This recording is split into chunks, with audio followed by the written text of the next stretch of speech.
here. What's up, guys? Happy Hump Day, Wednesday.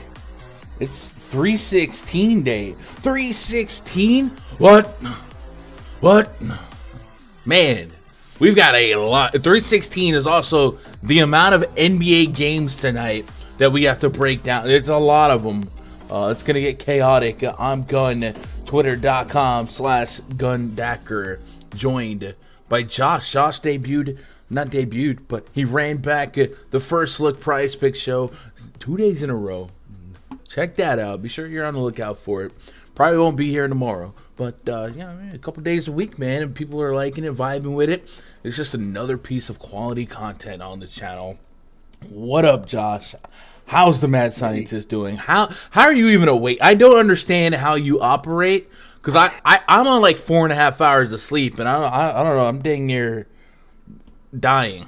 You are crazy. I'm totally with you, man. I'm pretty beat. I went to bed right away after making that video last night, and it took a lot of research. Like you said, this is a huge slate, a lot of games to go over. But yeah, and being 3/16 day, what's your favorite Stone Cold Steve Austin moment ever? Oh man, favorite Stone Cold moment ever. Man, I actually don't. I really don't. I guess for the sake of the business, flipping off Mike Tyson was great, but he's just one of those guys where I just love. Like if you ask me that same question about The Rock, like I just love watching The Rock. Like that's why this show great is they have so many amazing. That's probably my favorite one. Is both of them in the what was it, the WrestleMania where they just went at it. Like, my favorite WrestleMania ever. WrestleMania 17 in Houston. It was The Rock and Stone Cold the main event. That was probably the best WrestleMania ever. Actually, I still think it is. That was awesome. I remember watching it as a kid, man. That was like that had to be the prime time of wrestling, right? It was probably yeah. Maybe just that was like the week before the WCW invasion started too. But I think the prime time was the Monday Night Wars, which was right before that, about 2 years before that. But yeah, it's all good. What's up, chat? Shout out to Tone Loke, who did subscribe to the channel. A couple of other you guys joined the membership program on the channel as well. We announced yesterday we would further incentivize people to get those memberships by a couple times a week sharing that prop detector that's behind the RunDFS.com paywall. And I think two days a week we find a big slate and we drop it for free in the free Discord. But you got to be a member of the YouTube channel to see that. And then those of you that are having trouble with that, I could probably put a members-only community post. So today, we'll do that. So if you are a member of the channel and looking for PrizePicks Prop Detector, or really just the Prop Detector in general, become a member of the channel. And then check out that free Discord. And I'll talk about that in just a little bit. But shout out to you guys. And I love seeing more of the little purple G icons up there, man. It's awesome. What up, Mike? Mock Wall, Hunter Bullock, Steve Leibowitz. He made it happen. Dom Davis says, "Oh snap, Portis on the 3-point prop. Rock and Hogan was pretty dang good for WrestleMania. It was a good little stare down.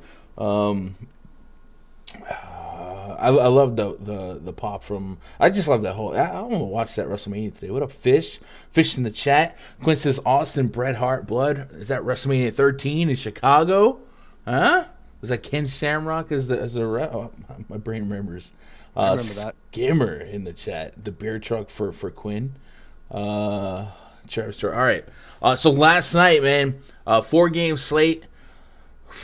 A lot of blowouts, but we talked about predicted that. Yeah, we talked about how volatile every game was.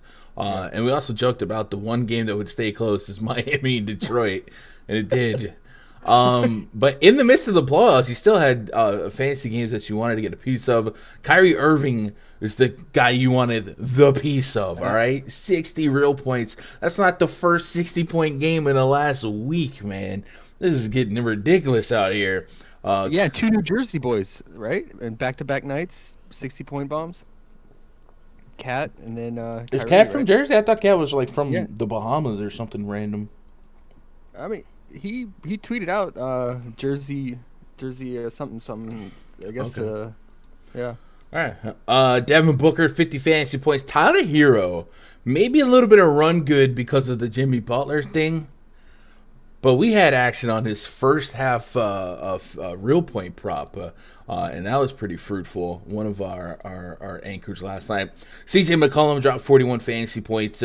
He had 9 assists. We were on the over of 7. That worked out well. Desmond Bain, 41.5 fantasy points. Narrative alert showed up and showed out. J-Val 40, and that was kind of it. Jaren Jackson Jr. 40 fantasy points as well. He had 5 stocks, 3 blocks and 2 steals. The Anthony Melton went off. I mean, and that game turned out to be a blowout as well. And we talked about how Memphis defense it gets better without John Morant. Pacers held to 102 points, and it's not 4 quarters of starters. And the Grizzlies dropped 135 to boot here. So last night kind of went pretty much how we expected to go. I think the only the piece of variance at the end of the day was Jimmy Butler's injury, but it didn't really negatively affect the DFS slate too much. So that's what we had last night, and tonight we have a lot more games. All of the games, literally every game ever happens tonight, and I think should be a lot of fun. We're gonna have the base of this show be more so centered around the DFS side of the slate, the Fanduel, the DraftKings price points. Not to say we won't discuss price picks, but we are going to be focused more on the research of the game-to-game process on this one. And then after this show, we're going to come back with another hour show with the price picks centric show, which is that's going to be really focused on the price picks board that's available. And I think, I said that I didn't expect that show to take the third hour and swap the DFS show. And I don't know that that's going to continue to be the trend here. But from a convenience standpoint and a quality of information standpoint, it perhaps it doesn't get more efficient than that time slot in terms of what's available on price picks versus what news is out there, because the later in the day the more props available on the price picks board. So maybe since we have the early price picks show now in the rotation, maybe price picks being that third hour time slot might be the better move, but we'll see. We will see. Quinn says they're both from Jersey. They both played high school ball in Jersey. Okay. I don't know why I was thinking Cat was from I don't want to say the Bahamas or something, because I remember during the pandemic, it felt like his family. I think his family's from there, right? Okay, maybe that's what it is. Yeah. Brooks huge fall. Gunn, how do you ignore your girl? I'm not ignoring my girl. What did she say? What am I missing? She gets all the free stuff. Danny says, oh yeah, I'm launching some giveaways in the free Discord, working out some ideas and stuff, so better join the free Discord. Yeah, definitely get in the free Discord. Link to that is in the description below. We did fix one of the hurdles that new members had to jump. I guess a 2FA thing, but it at times was locking people out, so we just went ahead and circumvented that. So if you guys do join that Discord, get in here. Shout out to all you guys that have been joining lately. Today we have RT Sniper, I thought he was already in there, King J19, Help Miha, Legatron, Tone Loke, and Zatex. And like I said, if you link your YouTube with your Discord, we'll have some members only channels here. There's not much in there yet. It looks like only one person has linked to their stuff at the moment, but this is where we would post kind of like those nuggets from the premium side. So today I will be dropping the prop detector in here, a screenshot of that, and then maybe just to kind of simplify the transition, if some of you guys having trouble kind of connecting here, maybe I'll do a community post on the channel for members, that way nobody gets left behind. But look out for maybe 2 times a week we drop a prop detector. If you want the prop detector every day, you can go to rundfs.com, click VIP memberships, and get signed up, man. Try that week pass, see what you think, and we'll talk more about that later.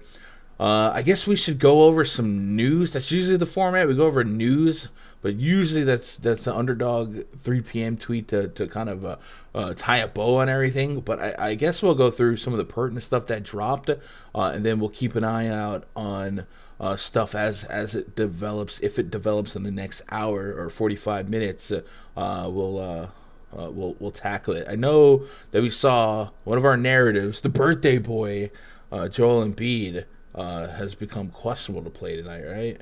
Yeah, I saw a video this morning of their early morning shoot around, and they were singing happy birthday to him. But he looked pretty stiff there, and he had a wrap around his back. So it looks like it's a real questionable tag. So something to keep an eye on. He has played big minutes in a back-to-back the other day. Looks like Rodney McGruder. Oh, that's from last night. Joel Embiid questionable. Nemanja Bjelica questionable for tonight. Suggs questionable for tomorrow. 1 game slate tomorrow, by the way. Seth Curry questionable for tonight. Did not play last night. Cam Thomas questionable. Trent Forrest ruled out. Armani Brooks to sign a 2nd-day, 10-day contract with the Raptors. Cameron Johnson ruled out. And that's what we're working with now. So we'll see if more stuff develops in the next 45 minutes to an hour. And then we'll try and revisit the more solidified board of news when news starts dropping. Yeah. Anyway, first game on the docket tonight, Philadelphia 76ers up against the Cleveland Cavaliers. Project 75 for the 76ers. Tyrese Maxey, James Harden, Matisse Thybulle, Tobias Harris, and Joel Embiid, maybe, up against Darius Garland, Isaac Okoro, Lamar Stevens, Larry Markkinen, Evan Mobley, Jared Allen, Rajon Rondo, and Dean Wade, all listed as out here. So if Joel Embiid's midday Q tag turns into a day off for his birthday, it's going to be a massive usage spot on a 12-game slate. It seems like that's how it happens, where you really can't get away from James Harden. 9,800 on DraftKings, 10.1K on 9,800 on Fanduel, 10.1K on DraftKings, and he definitely has 50, 60, 70 fantasy point potential, probably closer to the 70 side of things if Embiid ended up sitting this one out.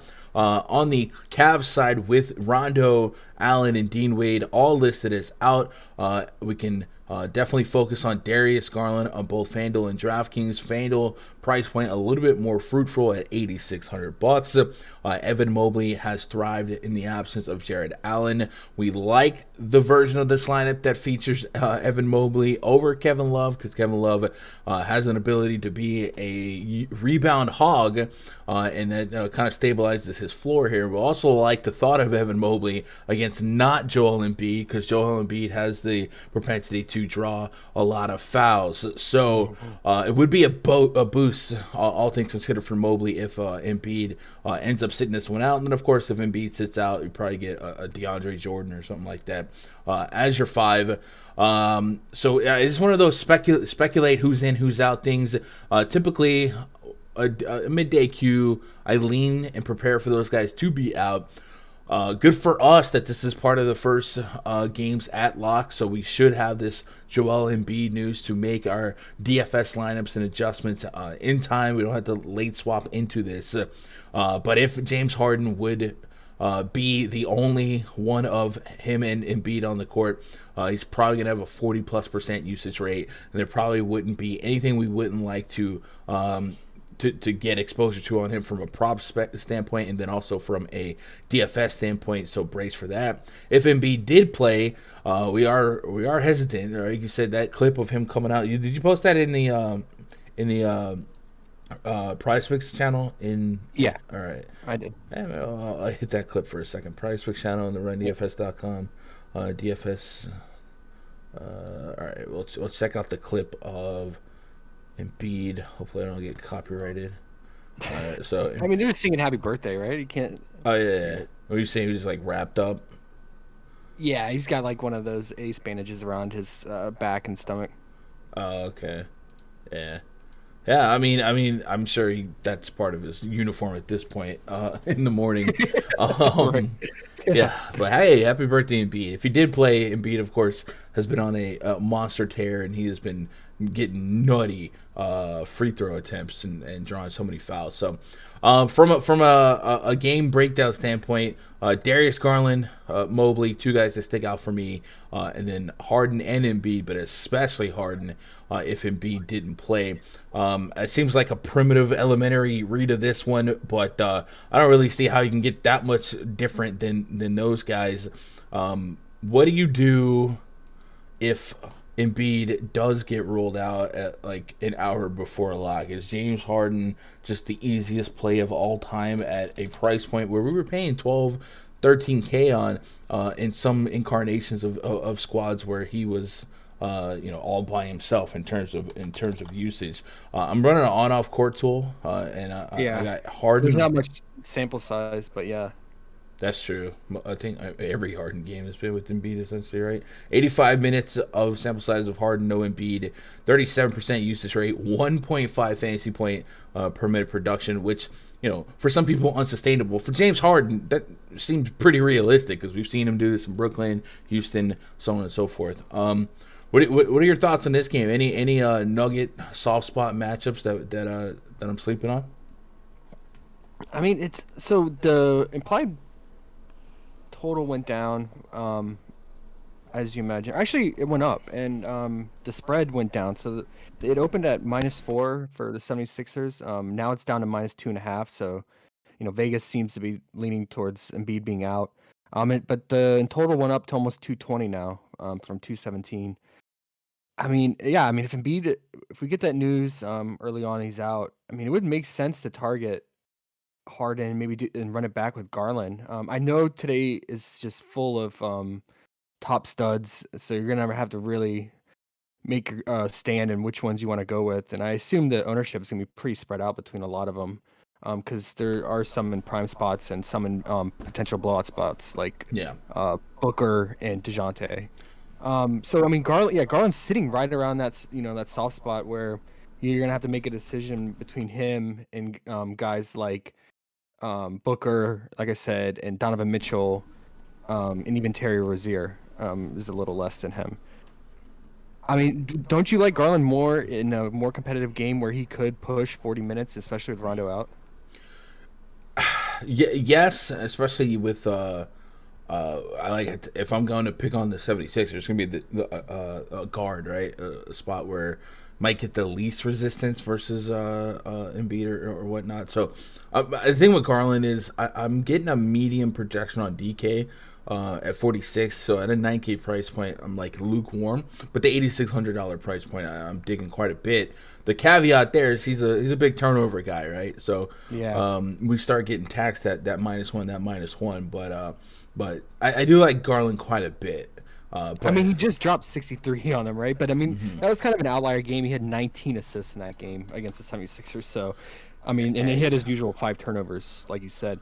But I mean, he did play 40+ minutes in that game. In the last 2 games, he's played 42 and 45 minutes. So, if he like I said, if it stays like close to the end, or even there's potential overtime. Like if he pushes that 45-minute mark, he could. I've seen him getting over 50 to 60 fantasy points. Yeah. Mox says that was a hard fall. I doubt he plays. Did Embiid take a fall? Off-topic question from Tone Loke. Do any of you use a bankroll calculator? I don't use a bankroll calculator. I'm sure you can. You should be. I mean, if you're asking, do we track like your bets and success or failures? I mean, I do that, but bankroll calculator? I don't understand. Or I don't know. I don't understand the equation though. You talking about like how much you should be making or something like that? I'm a little confused, Tone Loke, but there are some really cool stuff and tools out there where you can track your success month to month from different sports. And I think you might see me working with one of those on this channel in the next week or so. What up, Crispy? Hope you're doing all right. Chris Smith in the chat here. Arizona Drop says Embiid and Harden gonna write this game off. They will be in the strip clubs tonight with Lil Baby. Maybe. I mean, yeah, for sure, be in the strip clubs tonight. I know Harden doesn't need an excuse to get to one, but Embiid's birthday would probably be a good one. And and then somebody says write-off game. I think if Embiid doesn't end up not playing, James Harden, despite it being a 12-game slate, is going to represent a big piece of ownership because he's really underpriced for the potential usage without Embiid. I mean, you're replacing Embiid with like a DeAndre Jordan or something like that. The Sixers will likely become stackable. You could even talk me into Tobias Harris. And then what about some Maxey? Yeah, and if Maxey's real points, which I don't know what they're at now, but they've been at 17.5, and that's something. 17.5 still, yeah. I would probably be all over that line. So Denver Nuggets at the Washington Wizards up. The next game on the docket projects 35 for the Nuggets. Monte Morris, Will Barton, Aaron Gordon, Jeff Green, and Nikola Jokic taking on Raul Neto, Kentavious Caldwell Pope, Corey Kispert, Kyle Kuzma, and Kristaps Porzingis. We got 229.5 total. 5.5 point spread in favor of the visiting Denver Nuggets. So a game projected to stay competitive, stay close. Jokic is one of the big boys on this slate that could absolutely lead the slate in fantasy points. I have him up there. I don't have him number one, but I have him up there. There's a lot of guys within 3 fantasy points of each other. So standard deviation, no one's stunned if Jokic leads this slate in fantasy points. Right now, I got him coming in fourth, just like fractions of a point behind Giannis, LeBron, and Luka. So as we tighten the screws on the projections throughout the day, he certainly has a case to get to the top. But Jokic is one of those raw point guys on this slate. In NASCAR DFS, we call him a dominator. Could he be one of the dominators of this slate that we just throw 60, 70 points on? And with the 12-game slate, we usually never lack value, and it always becomes a studs and scrubs slate but by how many options there are. It might be one of those situations here. So Jokic is probably the only thing that I'm thinking about on this Denver Nuggets team today on this 12-game slate. And on the Wizards side, Kuzma's starting to go backwards in price. 7,400 on Fanduel, 8,400 on DraftKings. Still not something that I think he crushes a decent chunk of the time with Porzingis on the court. And speaking of Porzingis, in that last start early in the day, the coach said that there was no hard limit on Porzingis anymore in terms of minutes. Porzingis ended up just playing 27 minutes, but it is the most minutes he has played for the Wizards so far. So if we are to believe that he's not actually on a hard minutes restriction or any minutes restriction, one of these slates he's going to end up playing 34 minutes and probably break the slate. Today's 7,600 on FanDuel, 7,200 on DK. Again, getting a modest projection on that price point. 40 fantasy points. If him and Kuzma drop 40 fantasy points, they likely had good real games. But on these big slates, unlike last night, where last night I was all about floor, tonight I'm all about ceiling. How often are we achieving optimal ceiling outcomes to take down tournaments? I feel like I'm modestly walking away from this game with only a little bit of Jokic. Any lanes in this game that you think you might attack, whether it be for props or for DFS? I think with how many games are on this slate, Jokic is probably it for me, and I move on. This is one of the games that, like, when I first saw it, I was just not interested in, along with the Blazers and the Knicks game. And to some degree, the Suns and the Rockets. It's just I don't know why Vegas has this at minus 6.5. I mean, it even opened at minus 5.5 for the Nuggets. I mean, in my mind, it should be a double-digit spread for the Nuggets. Really? With the way the Wizards have been playing, I mean, Man. they just got smoked by the Blazers, right? I mean, yeah, but that, I mean, yeah, that's fair. But was that was no Porzingis? That was kind of a trap game, wasn't it? Let's see. Blazers game was the second game of a back-to-back, 3 and 4 nights. Third game on that road stretch, and then they turned around and kept it within 14 against Golden State with Draymond, which is easier said than done. I don't know. Maybe I'm a pessimist, but I don't think the Nuggets are like that great. I don't either. But I mean, they're a well-coached team. Like, I mean, they're a much better team than the Wizards, and obviously they have playoff aspirations here. Like, Wizards, they're running like a 12-man rotation, and they're just, you don't know what you're going to get some nights, and they're just throwing out different units, and guys are getting different minute rotations. So I don't know. So the Denver Nuggets on the road this season have a 1.5 net rating. So they've definitely been playing competitive basketball. Let me see with their net rating at home this season. At home, they have 3.9. So I don't know. I just don't believe that the Nuggets are juggernauts. Because I mean, we can point at the Blazers and laugh, but then we can look at the Nuggets and point at like that team like the Thunder, right? So it's not like, I don't know. I don't think they are significantly better. Jokic is probably the best player in the league, so they got that going for them. But that's about it. I think. I don't know. I think I could say this game. Went into Philly and beat them, right? With a fully healthy Philly team. So and Philly, second night of a back-to-back, playing overtime. I mean, I could do this all day, Josh. Yeah. I mean, sure. I mean, Jokic is always in play, and I mean, this is a prime spot matchup against the Wizards. Yeah, I just gotta hope it stays close. Yeah, but like for me, I think it's just Jokic and out, and that's it for DFS. Yeah. What up, Emerson's baby Gap shirt says, "What's up, Gun Danny and Josh? Let's get that money." Yes, sir. I think a lot of people didn't catch the memo that we were doing a DFS stream first. There's gonna be a lot of people at the PrizePicks stream be like, "Yo, why are we talking about PrizePicks?" So yeah, I don't know. You guys understand why we had to do this because so many games we tend to just get stuck on the research stuff, and there was no way we were gonna do our first look on a PrizePicks show and not be breaking down everything, and we just ran over. Right. So it would have been all bad. What up, Neville? You doing all right? I miss anybody, man. Shout out to everyone out there. Just 60 of us for now. These are the real ones, right? These are the true community grinders. Don't tell the other guys when they get here. But you guys are the OGs. Make sure we're hitting that thumbs up. Hawks at the Hornets. Next game on the docket. Projects 35 for the Hawks. Trae Young, Kevin Huerter, DeAndre Hunter, Danilo Gallinari, and Clint Capella. Taking on LaMelo Ball, Terry Rozier, Miles Bridges, PJ Washington, Mason Plumlee. 241 is our total 1-point spread in favor of the visiting Atlanta Hawks.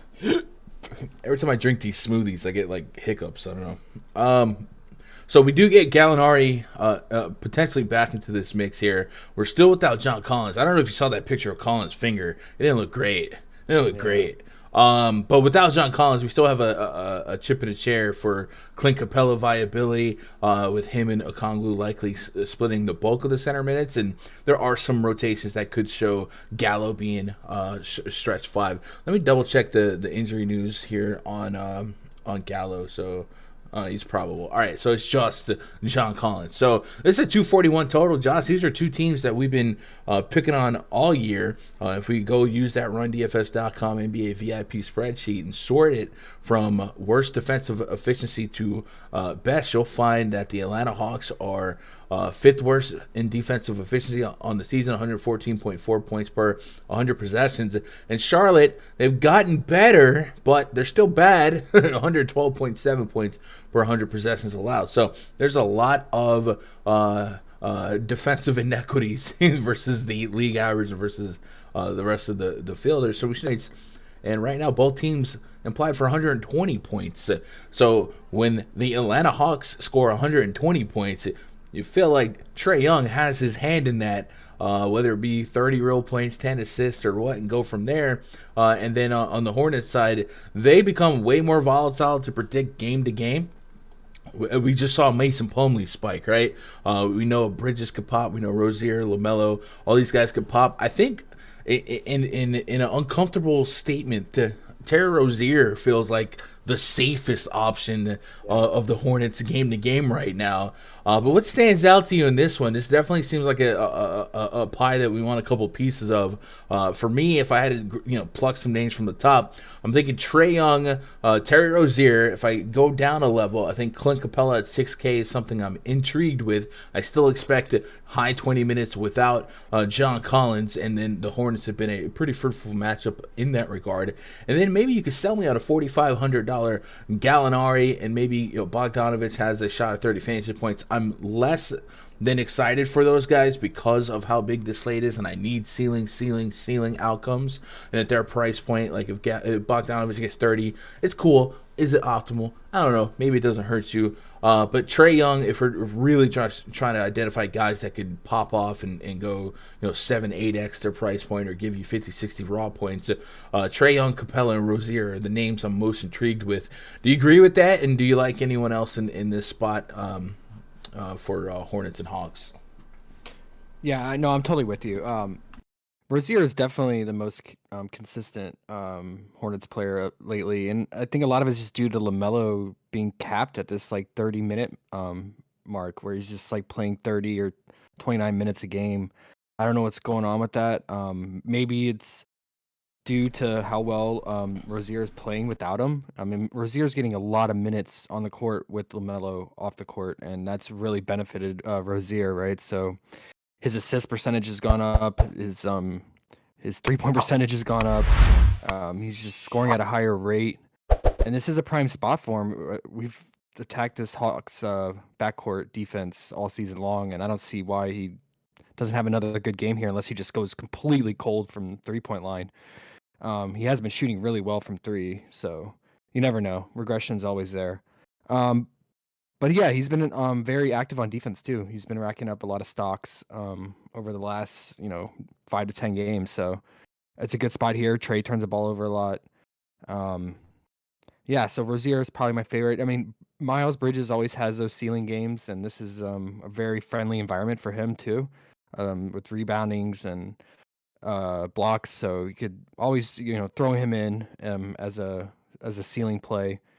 But yeah, I mean, LaMelo, I mean, if we could just get a game where he can go back to playing his 35 minutes, man, you have a massive ceiling with him, right? And especially in this matchup.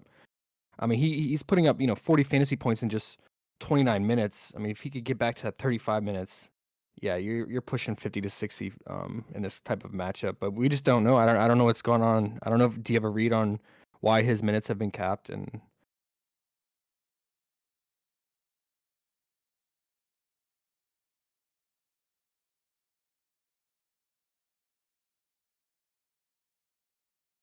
am I frozen? No, that's me. I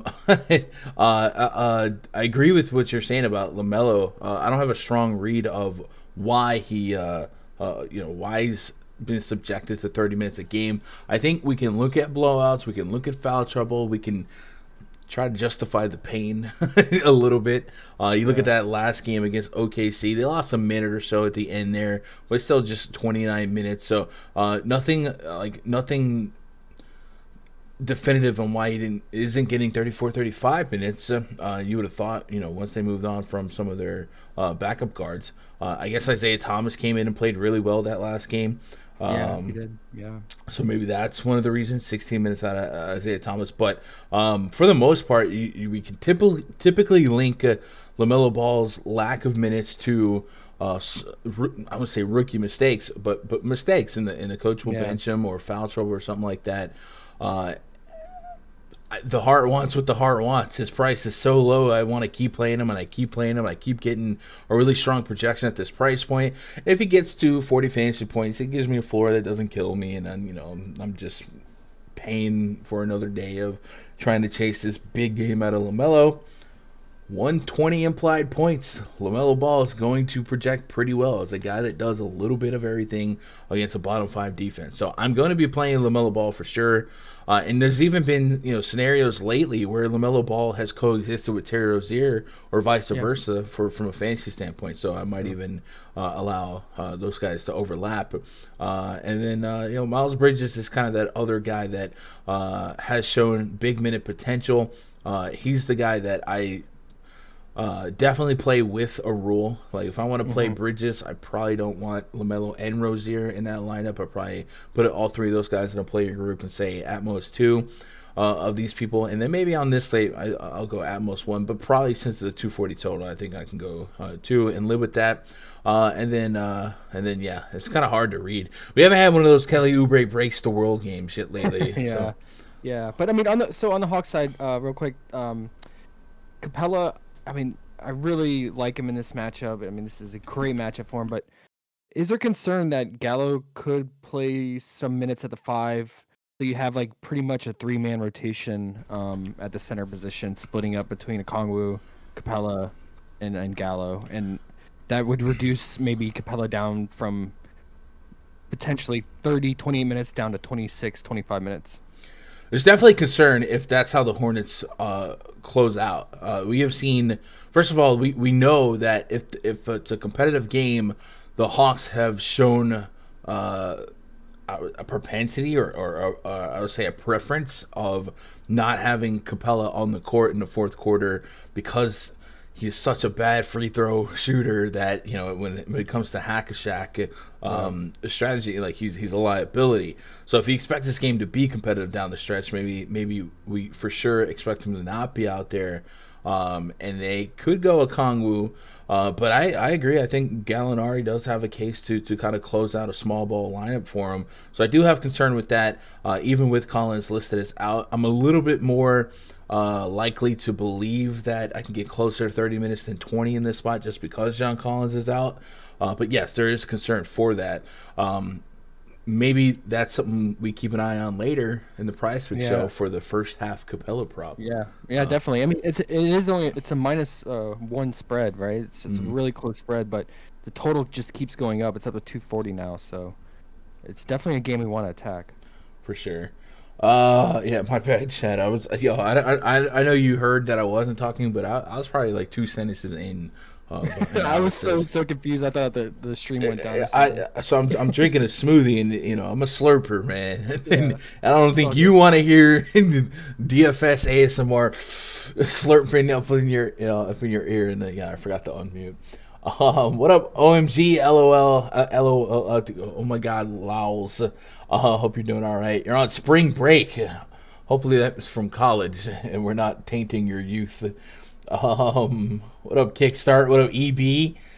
EB says, we originally drafted Oubre and traded him. He generally gives us the business to check the game log. Oubre against the Hawks? All right, maybe we'll look that up. Kelly Oubre, DKP by game log versus Hawks. Let's go last 10 games on that one. 18, 39, 18, 48, 31. Yeah, there's a couple 30s in there for sure. Maybe something to keep an eye on. It seems like that bench rotation is definitely getting a little bit muddier. Montrezl Harrell, Isaiah Thomas, guys like that. Yeah. All right, let's move on to the next game here. Mike is low. Oh, boy. Yo, I read Mike is low. I was like, no, not today, Satan. Not today. Dallas Mavericks at the Brooklyn Nets. Next game on the docket.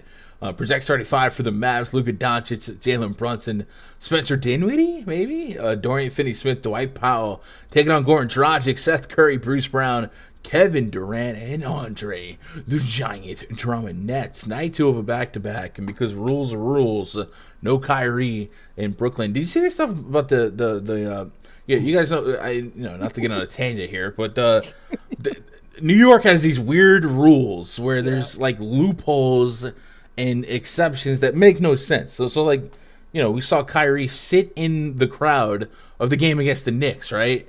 And then he went in the locker room and got fined, whatever. But generally, like the rule is like unvaccinated players can't play in home games and private sectors and all that stuff. Well, no one really thought about it until yesterday, but apparently this rule could impact baseball as well, the Mets and the Yankees, and there's rumors that Aaron Judge and Anthony Rizzo, you know, those are guys that are not vaccinated. On top of that, unvaccinated players can't go play in Canada, so the AL East, the New York Yankees, the Red Sox, all those teams, they got to go to play the Blue Jays, 10 times a year. If we went on today's law, Judge, if he decided to go the Kyrie route, would not be eligible for like 90 games, and would then not receive a year of service time. And I think he's in his final year of arbitration. How crazy is that whole situation? Assuming Judge is unvaxxed, he said yesterday. He kind of just like deflected the situation and didn't want to talk about it, which probably means you're unvaxxed. So, just craziness. So I don't know. I did a little bit of rant there, but I will be very, very angry if I don't get Aaron Judge for over half of this baseball season after waiting through this lockout. But it seems like people close to the situation are very optimistic about this rule changing, and in that point, wow, we're changing rules for baseball, but not Kyrie Irving. Oh man. Anyway, I went on a tangent there, but no, it's a hot topic right now. Yeah, it is. Anyway, no Kyrie Irving, so Kevin Durant's going to project really, really, really well. It's going to absorb a lot of usage, and then kind of a marquee game, man. Two faces that you like to see on the posters: Luka versus KD. On the Mavs side, Reggie Bullock, Marquise Chris, Tim Hardaway, and Theo Pinson all listed as out. And then Seth Curry is questionable. Cam Thomas questionable. On top of Aldridge, Kyrie, and Ben Simmons being out. Let's see if we can get an update on Seth and Cam Thomas. Seth Curry didn't play yesterday. He's dealing with left ankle soreness. Could he face his old team potentially? Cam Thomas back contusion listed as questionable. So what we would expect and who to benefit, Goran Dragic, really cheap on both Fanduel and DK. We'd expect him to have corrected his price by now, but they did not. So Goran Dragic stands out. Him and he has kind of like an influence on Luka. 20 minutes yesterday for Dragic, but we've seen him play as many as 38. We've seen him play 28. His last New York game he played in the high 30s, so that's very possible for him today in the absence of Kyrie. And KD's usage rate is going to be literally sky high here. So a lot to like here, Josh. Running Luka at KD, 30+% usage monsters. Do we like any of these supplementary plays? I think this Mavericks side with Reggie Bullock out, I'm curious to see what they do. I pulled a projected lineup that had Spencer Dinwiddie. I think it's gonna be Josh Green and not Dinwiddie. Yeah, maybe because they want Spencer to run the second unit at point. That could be it too. Yeah. I was leaning towards Dinwiddie starting, but that now that you bring that up, that makes more sense that they run Green and have Dinwiddie run the second unit. But I still like Dinwiddie at that price tag, especially on FanDuel, 5,500 with 30-point plus upside here, going against his old team. You have that narrative back in Brooklyn too. Yeah. And yeah, so I mean, Luka is like I love having Luka in these motivated spots like this. This is an ESPN game, right? And in Brooklyn going against KD, doesn't this feel like a game stack? Like you stack Luka and KD and just hope to go at it, and it's like a battle and close game. Well, where these other top price guys you have on the slate around KD and Luka, they're all kind of in fringe blowout spots, right? Like LeBron, Giannis, and DeJounte, all around those price tags. Like, don't you feel a little safe in this game? Yes, but also, like I said, if Embiid gets rolled out, all the ownership's going straight to Harden. Oh, yeah. This is assuming everything is the same right now, yeah. Yeah. But no, yeah, I like the thought of KD and Luka putting on a show here. And, yeah, there's a lot of things. Obviously, Luka versus KD is fun. Luka with Steve Nash on the other team, Goran Dragic on the court against them, just the New York crowd. Yeah, there's certainly a lot of play-up spot and national TV eyes on them. Metrically, we know Luka's going to have 40% usage rate on the season. For Kevin Durant, he's enjoyed a 37% usage rate, 36.7, with a 1.5 fantasy point fantasy point per minute production rate and a 36% assist rate. So both guys metrically it adds up. They're both going to be really, really rock solid plays here. So yes, I'm with you on that. And we talked about 12 game slates, or is it 12 game? I keep saying 12 game. It is 12, right? It is 12. Yeah. Okay. A 12 game slate. This is going to be all the value somewhere. Somehow today there's going to be like 4 sub 4K guys that are extremely viable. Or even a couple guys above 4K like a Goran Dragic. So it's not going to be that hard to jam in some studs today. And yeah, I'm with you on that. Past Luka on the Mavs side, it does get blurry. I actually have a DM in my Discord. Somebody asked, "Is it a Dwight Powell night?" Because I was on him against Houston. Right. Hey, maybe it's a Jalen Brunson 60-point night. He's from New Jersey. Okay. All right. But is he vaccinated? Hey, But it doesn't matter because he doesn't have to be because he's from on the road team, right? Right. You don't have to be vaxxed if you're the road. Yeah, because immunity doesn't matter if you're a visiting I team. swear it makes no sense, man. Hey, Reggie Bullock's birthday's today, and I guess he ducked out for his birthday too. He docking these hands. All right, so hey, on the Nets side, if Seth Curry was in, would that change anything for you on the Nets side? I think the road I'm trying to drive you down is the road that ends in Bruce Brown. For fantasy, Bruce Brown has, and it hurts me to say this, has consistently given us a shot at 30-plus fantasy points, including last night. His only outlier in really his last 5-6 games is 15 fantasy points against Philadelphia. That's that 29-point blowout, and he had less than 30 minutes in that spot. And I don't know what's real, what's fake when it comes to Bruce Brown, but I do know his last couple of or his last 5-6 games of sample size, more often than not, it's giving you 50 plus. Against Dallas, it's not a matchup that I'm running to, and even at this point, 5K, 30 fantasy points. If I sat on the outside of that and didn't get to it, I wouldn't hate life here, but 8 assists last night, 5 against the Knicks. What are we doing here? 5 against Charlotte, 5 against Boston. I have to check out some film here. He used to be the screen setter. Now is he setting up the pick and roll? This is getting ridiculous. Well, when you got Kyrie not missing, that helps too, right? That does too. I'm gonna pass it to you. You pass it back. You get the assist. Let's go. Yeah, his minute rotation is so weird. I was watching that game at the end, and Kyrie, they left him out in the beginning of the fourth quarter, tried to rack up the points. And then they took everyone out and emptied the bench, and he still stayed out there with the cleanup crew. He was out there with like Blake Griffin and some others, and like Edwards. And then they finally took him out with like 3 minutes left. So I don't know why he was with the cleanup crew and why he still only played. What did he play? Like less than 30 minutes still, right? Yeah, or right at it, something like that. Yeah, I don't know. It's weird. It's weird. This is weird that we have just 27 likes on 86 people hanging out. I'm going to need y'all to hit that thumbs up. Hit that thumbs up, man. I'm going to whisper it. And then, of course, subscribe if you're not subscribed to the channel. We're about to hit that 2 o'clock hour. That's probably when we start getting to that 150, 160 viewers. And people are like, yo, this show started early? What the heck, Gun? I'm like, you fake, because I said that yesterday. Maybe. I don't know. Maybe I didn't say it yesterday. I tweeted it this morning. So make sure you're on Twitter, twitter.com/Gundacker. Knicks hosting the Blazers. Next game on the docket. Projection 45 for the Blazers.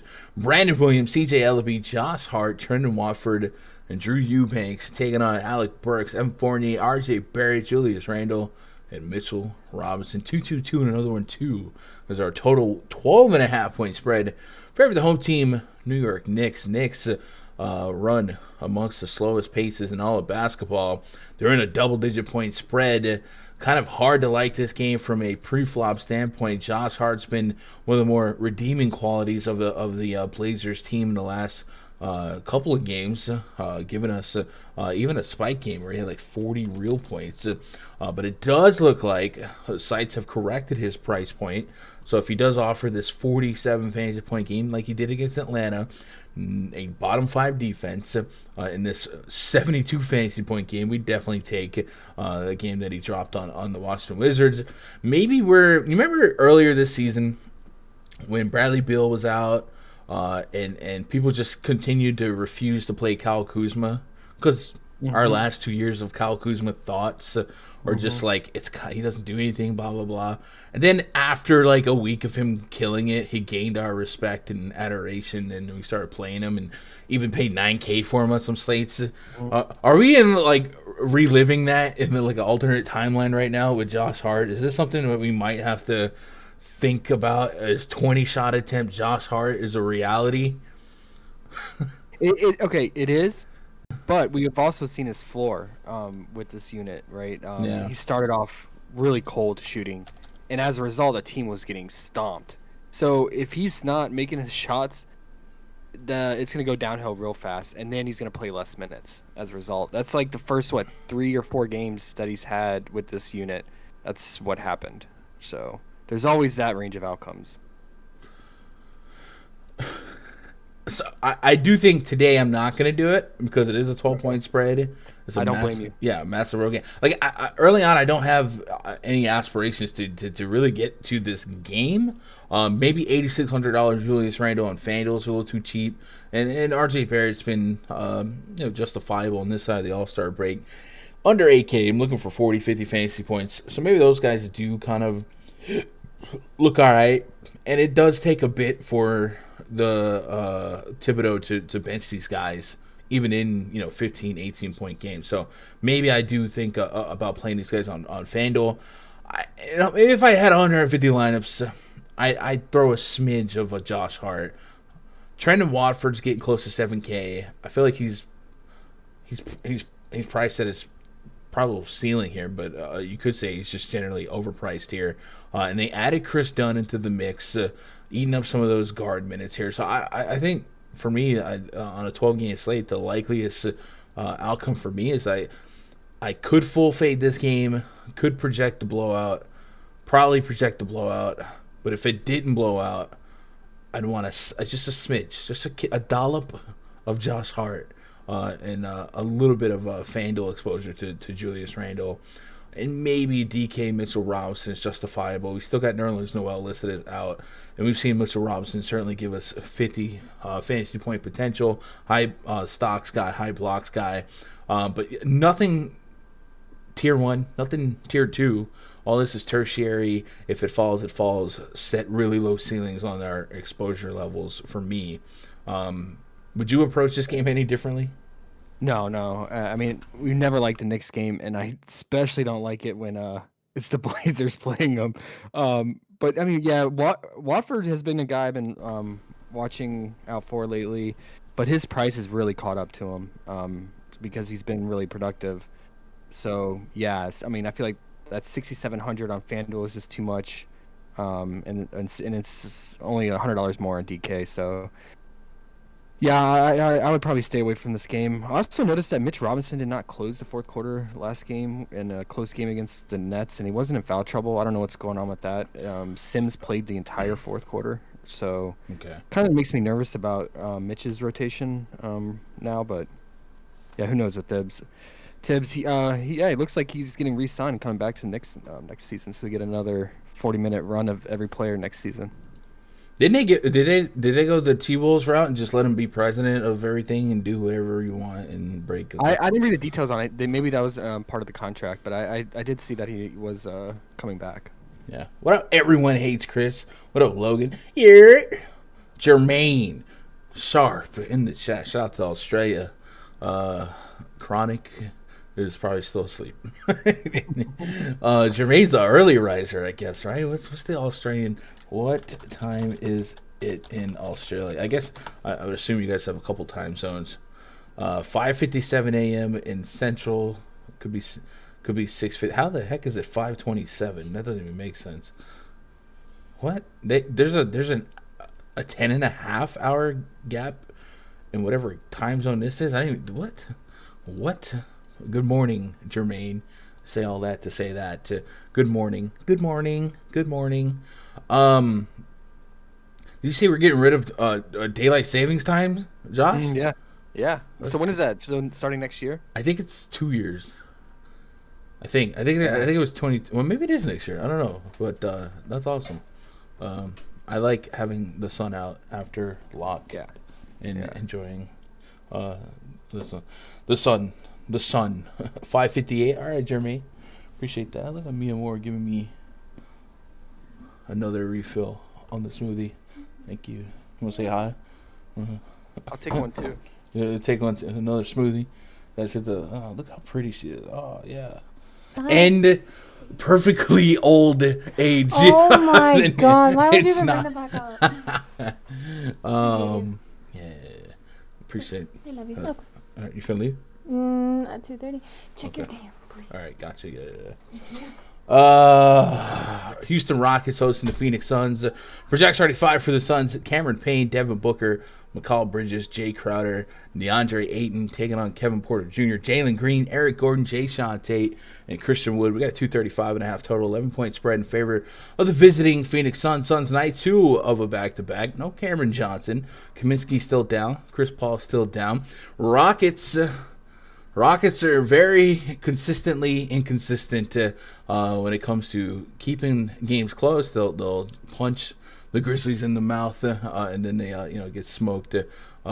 This game right now, 11-point spread, kind of leaves the door open for a couple scenarios.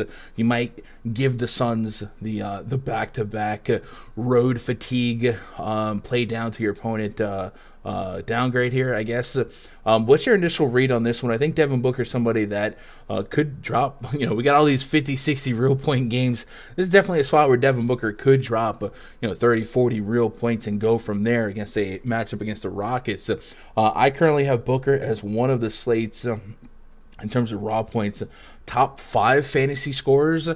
So that's a really meaty projection on him. But of course, with the Suns being as good as they are, there's certainly some room for blowout potential. Anything that you're loving from this one? The Rockets are right now projecting a little bit more healthy than we have seen them, or have seen them when we want to attack them, right? We loved when Tate and Wood were out and we can get behind Şengün and Kenyon Martin and stuff like that.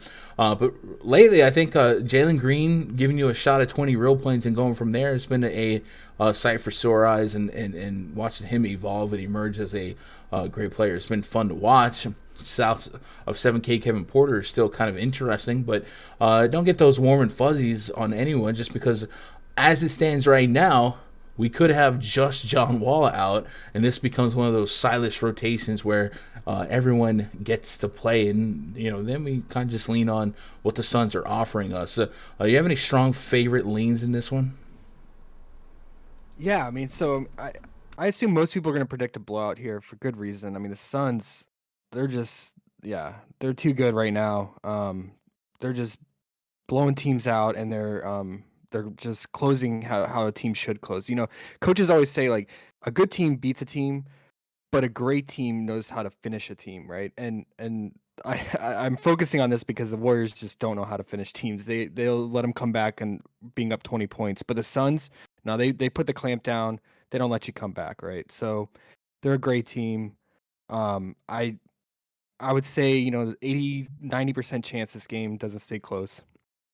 But if you want to play the ownership game, if people do get off this game, and you hope the Rockets can keep it close, like we have seen them do in the past. I mean, they recently beat the Grizzlies with Morant, and they can maybe pull an upset or keep it close. Then I think for the ownership's sake, you could maybe get on a little game stack with this. And if it does stay close, man, does Devin Booker have a ceiling in this game? Because not only are you getting normal Devin Booker with his 3-point shooting and his scoring potential, but you're getting like a little bit of Chris Paul Booker in him. His assist rate has really gone up, and he's distributing the ball, and he's just pretty much being the floor general when Cameron Payne's on the bench too. So he's getting minutes without Cameron Payne out there. So if you want to roll the dice and hope the game stays close, I get it with that. And you can run it back with the game stack. I know with all these guys healthy on the Rockets, but Ayton's been just getting tore up in the paint as of late. And I think Christian Wood would be most logical GPP play. He's never one you can trust, but for a ceiling, it's there for him. And yeah, like you said, Jalen Green as well. So those would probably be the two I would target in a mini game stack. Yeah, I think Devin Booker is probably going to be the main source for me, unless we get some more definitive What do you news. think his ownership will be? Do you think it'll be high? Or do you think people are going to be scared of the game script? I think I think we can see it less than 20%. Probably, it would definitely probably be less than 20%, especially if Harden unlocks. It could be closer to 10%. I don't think he would reach single digits if everything locked and Embiid was in. But if we do lose Embiid, definitely going to see a lot of high 9K, 10K salary points go straight to James Harden. Devin Booker is ripe. And another thing about Devin Booker here. And really same for a couple of these guys. Devin Booker averages over a steal per game, 1.2 steals per game on the season. And the Rockets have been leading the league in steals allowed per game. And then, of course, they've been up there in blocks per game allowed. So could be a good defensive peripheral spot to kind of pay off that Fanduel salary. and those Prize Picks fantasy points, which we will hyper focus on the Prize Picks side of this in about an hour. So make sure you guys are sticking around for that. It's going to be a separate stream feed, but this stream will take you straight to that feed as we hit our favorite lines on the board. I got a question for you. Mm-hmm. So let's say you have a fully loaded Suns team in the finals with Chris Paul back, and they're going against a fully loaded Nets with Ben Simmons, Kyrie, and KD. Who you got winning? That's great. I right now, I don't know. I don't have the Nets coming out of the East, so I feel like that was a bold assessment by you. I don't know, man. If when KD gets on his game and when Kyrie's playing like that, I just don't see what's happening in the playoffs. I definitely agree with that. So yeah, if Kyrie's playing like he is right now, if they fix this stuff, if baseball gets them out of that vax mandate nonsense, because right now the Nets' best path to success is being the road team, right? Like it's so dumb. Especially in the play if they have to do a playing game. But for me, I kind of like the thought of a Suns versus Heat. It would be kind of a boring casual experience, but these are probably two teams that are built very similarly. Yeah, it's very similar. Yes, very deep, defensive minded. Yeah, for sure. 100%. So, and Jimmy Butler being a little bit injury prone lately, and Chris Paul, but it's slept on. He just got back Victor Oladipo, who's a problem, and as he starts ramping up, I don't know. I think the Heat and the Suns could definitely be on a boring but fun for me to watch path. But yeah, I guess in the sake of the sport and ratings, you'd want to see an inspired KD or something like that out there, Kyrie. You definitely want to see the Sixers and the Nets meet up in the playoffs. Yeah. Because Ben Simmons versus Harden in Philly would definitely be must-watch TV. Yeah, it'd be blockbuster for sure, yeah. So I want to see that, but right now I think that if the Suns and Heat are healthy, they're so deep that I don't know. The Nets are kind of hurting if they don't have KD in a home playoff game and he has an off night or something like that, where the Heat can next man up into a Hero or Lowry takes over, Adebayo or Depot, something like that. And the same with the Suns. Cameron Payne's been such a serviceable backup to Chris Paul. Oh, yeah. And then really, really good. What up, Mighty Saint? Neville says, Gun, did you just say you finna leave? I did say that because she's finna leave. I guess that's a Southern thing. There's finna, fitting to, or fixing to. I haven't quite picked up on down here they say fixing a lot.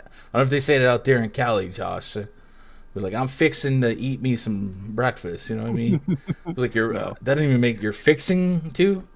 What are you fixing? Weird. So I haven't picked up on that perhaps bad habit vernacular, but finna, which I guess would be fixing. I guess that would be whatever. Anyway, Smeezy said, who the plays? I miss Utah. Shout out to Smeezy. He's out there in Florida right now, I think, right?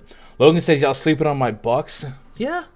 I do think that there's a lot of the East is amazing right now. There's a lot of teams that definitely have a case, and this might be one of the more wide open playoffs in a while. Yeah.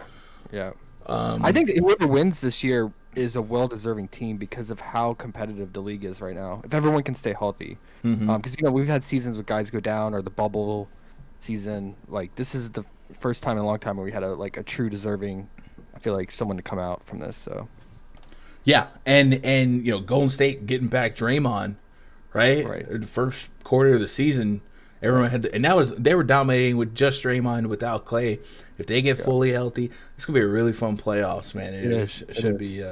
Hopefully, everyone's healthy, and T-Wolves are becoming good too.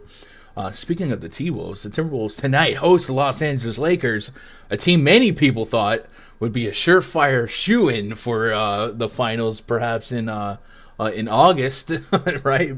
Not so much anymore, and now they're just kind of coasting for the play-in spot that LeBron James didn't used to like.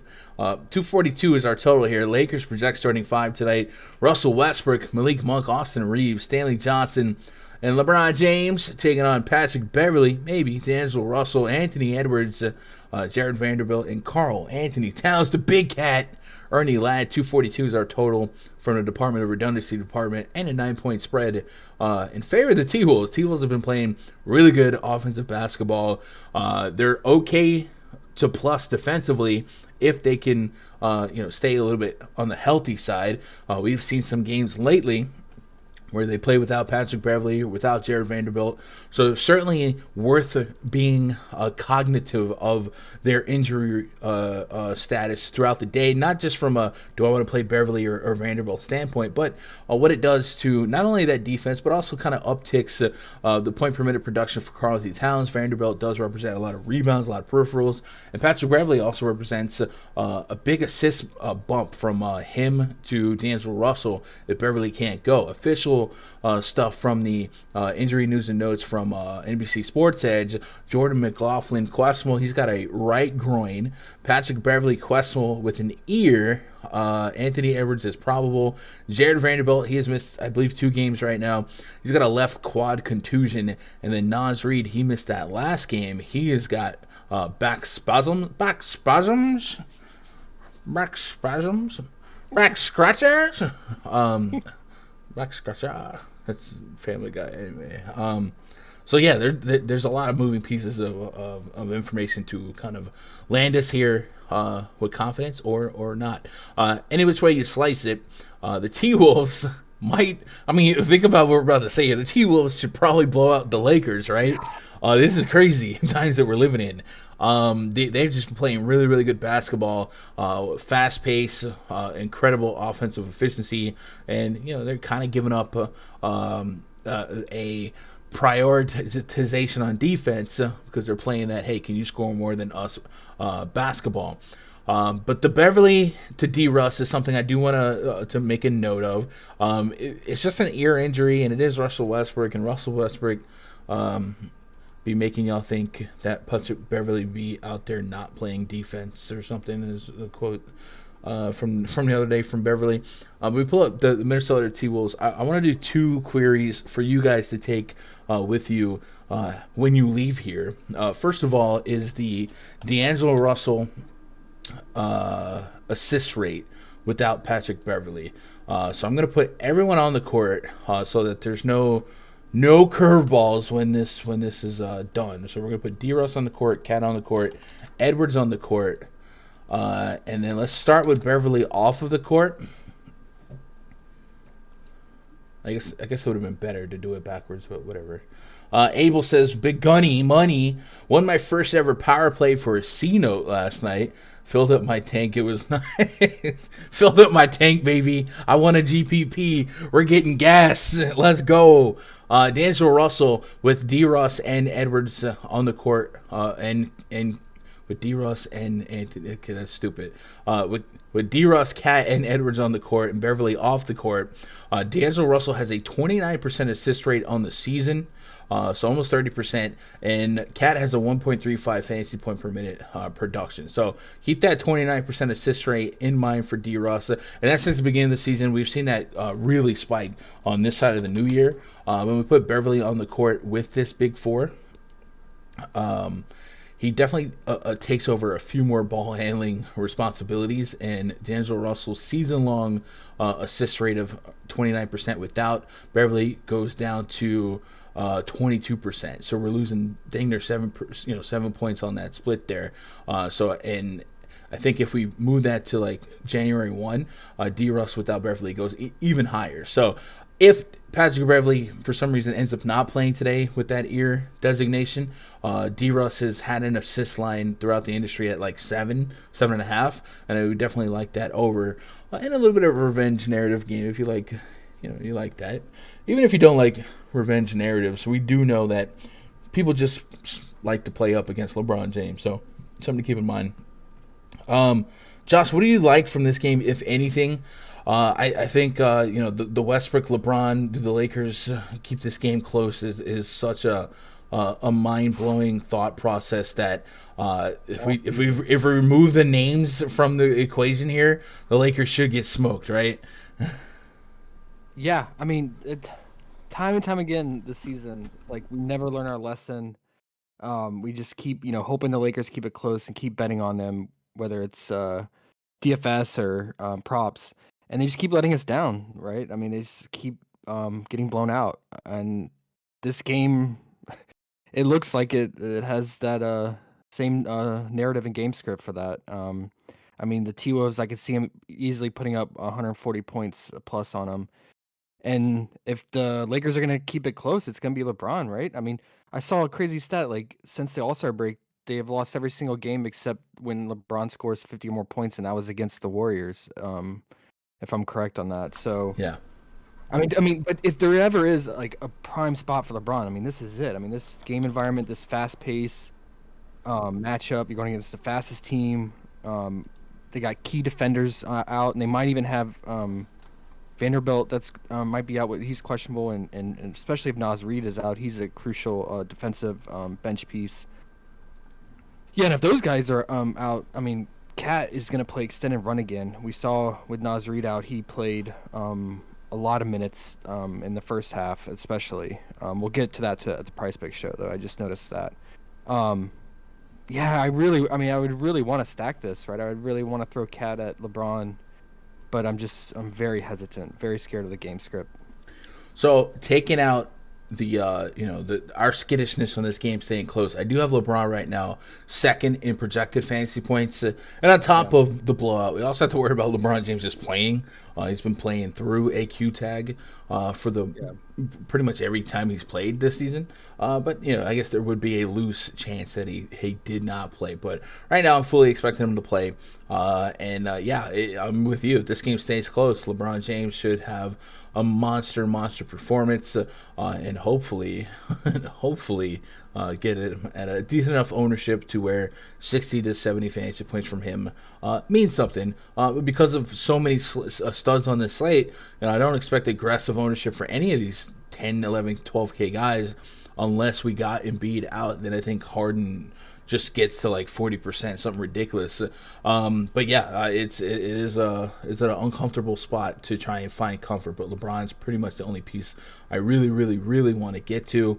THT has a Q tag on him. We'll keep an eye on that. If he did not play, maybe some more minutes for Malik Monk. And that's if you game script this to stay close, and it's not just LeBron. I think Malik Monk is that guy I like the most as a scorer, and then maybe some Carmelo, but Malik Monk is the guy that we've seen kind of explode for 20, 30 real points in games that the Lakers need to go out there and fight. But it's hard to have confidence left in this squad here. Shout out to Abel, Travis Duarte, Dangley's Mofo, Chris Smith, X Hustle, CEH, and Sir Spencer the King. Man, those are most recent comments in the YouTube chat. Dangley's Mofo says, I'm late today, but I have to say it anyway because it's that day. If you're here for Gun and the Mad Genius on a huge slate, give me a hell yeah. I can't even. I used to have a good Austin impression, but not so much. Chris Smith says Russell versus old team. Yeah, D-Russ revenge narrative is real here. And then, of course, putting Beverly versus Westbrook, if you guys aren't smartened up on that. Those two do not like each other at all. There was a play in the playoffs many moons ago where Beverly kind of pulled a move defensively that actually led to Russell Westbrook tearing his meniscus. Westbrook played through it, but it was bad, and they've had some feud spots throughout the year. And Westbrook was even on record a couple years back saying that Patrick Beverly be tricking y'all into thinking he'd be playing defense, but he'd just be running around. That was great. I remember that. So Beverly's definitely a guy that keeps receipts. All right, next game on the docket. Before we do that, I want to implore that you guys that are strolling in here a little bit late, it's fine. We knew you would come. Hit that thumbs up for me, man. We're trying to make sure all these videos get great engagement. We have really been pushing content out there. You might have noticed Josh has done a first look PrizePicks videos back-to-back days. I've got some open communication with other people trying to create some content, want to collab with them. By the way, if you are a content creator out there, want to collab, hit me up, and we'll see if something could work. I do have a deal. I don't think I'm gonna announce it yet. Maybe I'll announce it either Friday or Monday. Another big thing for the channel that's going to lead to even more content on this channel, a little bit more towards the sports betting side, but also with an eye on player props as well. So that's pretty cool. The channel is just doing great stuff. I got to catch up with my boy Rich this morning. Josh, remember Rich? We played. You might have watched me play Fortnite with him. He's been on the baseball stream in the past. Yeah. Really cool dude. Get caught up, and it was like actually crazy because I haven't talked to him in like 3 months. It's actually crazy to kind of tell him some of the progress the channel has made since the last time we talked, like in 3 months, right? We've hit 6.5K subs. We got a couple of endorsement deals. I mean, the other day we opened baseball cards or basketball cards. I mean, that was fun, and that was all, part of this channel growing and companies wanting to be a part of the positive stuff that we're doing. So it's only going onward and upward. Yesterday, I did sign a contract to kind of get some more high quality content out there on this channel as well. So couldn't do that without you guys. So you guys keep bringing the high vibes like you have been. Keep bringing them thumbs up, and if you're out there, you're not subscribed to the channel, hit that sub. I actually have a pretty good subscriber to not subscriber watch rate. I think it's only like 35% not subscribed, which a lot of channels are like 50%. So you guys are bringing the vibes. Be sure to jump in that free Discord. Link to that is in the description below. We will be DMs. Okay. I had to minimize that real quick. Open DM. Thank God it wasn't like something crazy in that. Anyway, we will be dropping the updated prop detector today only. Probably 2 times a week. Look for the prop detector in the YouTube member channel for NBA. I'll type a year. And then we have the free channels, the PrizePicks and prop channel. Shout out to everyone that's been in that all night. Germs, Chris Raptor, Mark Radio, Legatron's in here.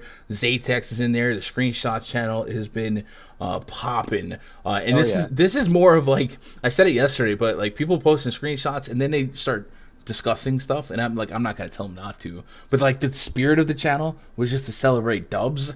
But yeah, I mean, whatever flourishes, man. You guys are in the early stages. This thing is like 2 weeks old, so you guys making it happen. Oh, it's awesome. Yeah, that's awesome. It's cool to see it evolve, and as it evolves, I've told Danny, and I want to give her a couple of RunDFS.com VIP memberships to give away, every week, every month to people in this Discord,